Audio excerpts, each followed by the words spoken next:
transient control volume analysis. If a control volume is not at steady state, so that mass flow in is not equal to mass flow out, how do we do an energy balance? This is a control volume. So we have fluid entering the control volume and fluid leaving the control volume. The mass of fluid entering is m1 and the mass of fluid leaving is m2. Now m1 is not equal to m2, so there's a change in mass in the control volume, delta m, and this is equal to m1 minus m2. Now delta m could also be calculated by considering the final mass inside the control volume, m final, and subtracting from that the initial mass, m initial. We can write a mass balance in terms of infinitesimal changes in mass. So the change in mass of the control volume, dm, is equal to the difference, delta m1 minus delta m2, which is the infinitesimal amount of mass entering and the infinitesimal amount of mass leaving the control volume. If we divide it by dt, we get a rate balance, which says that dm by dt is equal to m1 dot minus m2 dot, where dm by dt is the rate of change of mass in the control volume. m1 dot is the mass flow rate into the control volume, and m2 dot is the mass flow rate out of the control volume. Now, having defined the mass flow rates, we can do an energy balance. So the mass flow rate coming in is m dot 1, and the mass flow rate leaving is m dot 2. The power transfer to the control volume is w dot, and the heat transfer rate is q dot. So we can write the total amount of energy entering along with the fluid.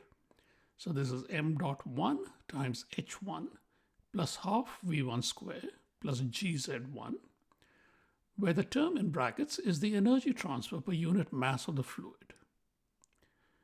This entire term then is the rate of energy transfer with the fluid. Similarly, we can write the rate of energy transfer out of the control volume with the fluid, and that would be m dot 2 times h2 plus half v2 square plus gz2. So in this case, the rate of energy entering the control volume is not equal to the rate of energy leaving the control volume. So we can write an equation for the change in energy stored in the system, which is delta E, and this would be Q plus W plus M1 times H1 plus half V1 square plus GZ1. This is the energy entering the control volume. We subtract from this the energy leaving the control volume, which is M2 times H2 plus half V2 square plus GZ2. Now we can write this as a rate equation if we divide by dt. And the rate equation says that the rate of change of energy within the system, dE by dt, is equal to Q dot plus W dot plus M dot 1 times H1 plus half V1 square plus GZ1 minus M dot 2 times H2 plus half V2 square plus GZ2. Now we can apply this kind of rate equation to a problem of cylinder filling.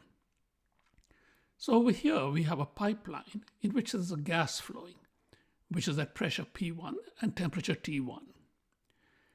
We attach to this pipeline a cylinder which initially has a vacuum, and the cylinder is sealed with a valve. Now we open the valve and the gas flows in and fills the entire cylinder, and the final mass is m. Now once we've reached equilibrium, what is the final energy of the gas in the cylinder? We can calculate the change in energy for the cylinder using our energy balance for a transient system. The control volume is the cylinder here. There is no heat transfer, so Q goes to 0.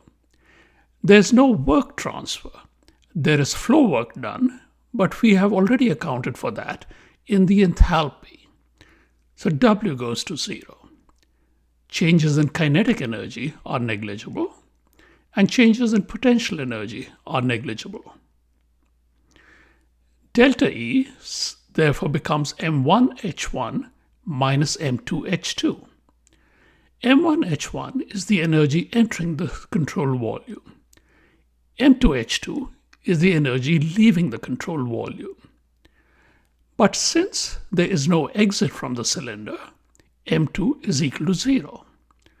Delta E therefore just becomes M1H1. M1 over here is the mass of gas entering the cylinder. Delta E is the sum of the changes in the internal energy, the potential energy, and the kinetic energy. Changes in potential energy and kinetic energy are negligible.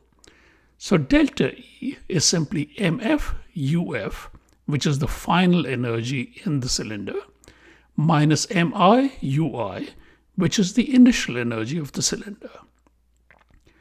Initially, there's a vacuum in the cylinder, so mi is equal to 0. Delta E simply becomes mf UF. We can now equate these two different terms for delta E so that mf UF is equal to m1 H1. But mf is equal to m1. mf is the final mass in the cylinder, and that equals m1, the mass that entered the cylinder. We can therefore cancel out the mass terms, and what we have is that the final energy of gas in the cylinder, UF, is equal to H1. It is easy to understand what this means physically. H1 is the enthalpy of gas entering the cylinder. This is the sum of the internal energy and the flow work. The flow work is then finally converted to the internal energy of the gas. So the initial internal energy and the flow work sums up to give the final internal energy.